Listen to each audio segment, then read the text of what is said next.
আরজিকর কাণ্ডের দোষীদের ফাঁসির দাবিতে ভারতীয় জনতা পার্টির পক্ষ থেকে বিক্ষোভ মিছিল বামনগোলায়। উল্লেখ্য, গোটা রাজ্য তোলপাড় আরজিকর কাণ্ড নিয়ে ও বিজেপির রাজ্যের বিরোধী দলনেতা শুভেন্দু অধিকারীর হেনস্থার প্রতিবাদে বামনগোলা ব্লক ভারতের জনতা পার্টি থানা ঘেরাও কর্মসূচি।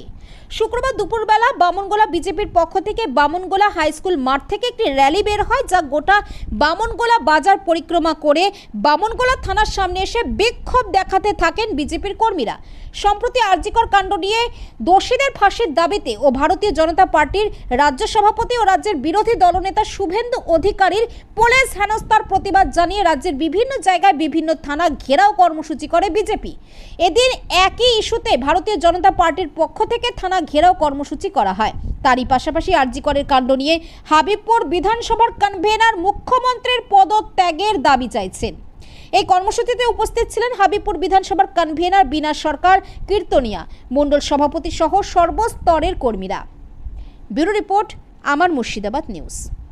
আজকে আমাদের থানা ঘেরাও কর্মসূচি হলো।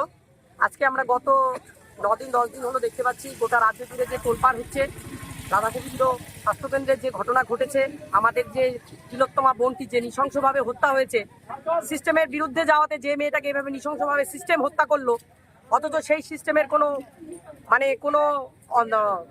তার কোনো শাস্তি হচ্ছে না।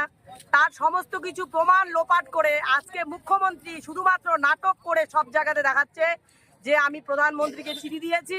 তার ভাইপো নাটক করে বলছে যে প্রধানমন্ত্রী দেখুক রাজ্যের বিষয়টা। সমস্ত প্রমাণ লুটপাট করে আজকে আমরা দেখেছি আরজিকর হসপিটালকে কিভাবে ভাঙচুর করেছে, তৃণমূলের কোন নেতারা ভাঙচুর করেছে, সব কিছু ক্যামেরাতে সংবাদ মাধ্যমে আমরা দেখেছি।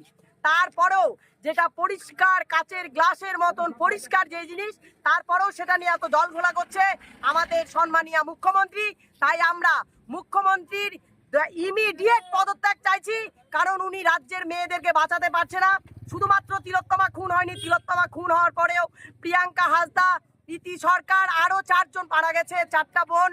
এই তিলোত্তমা খুন হওয়ার পরে তাদের কোনো সংবাদ মাধ্যমে দেখায়নি, কিন্তু প্রতিনিয়ত প্রতিদিন 7 দিনে একটি করে ধর্ষণ হয়ে নৃশংসভাবে খুন হতে হচ্ছে, কারো কোনো শাস্তি হচ্ছে না।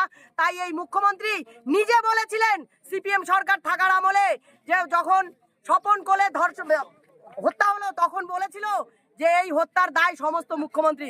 আজকে মুখ্যমন্ত্রীকে নিজে এই তিলোত্তমার খুনের দায় নিয়ে তাকে চেয়ার থেকে ইমিডিয়েট সরে যাওয়ার দাবিতে আজকে আমরা থানা ঘেরাও করলাম বামনগোলা মন্ডল থেকে। মন্ডল 1 2। নাম ও পরিচয় দিদি। আমার নাম বিনা সরকার, কীর্তনিয়া। আমি হবিবপুর বিধানসভা কনভেনার।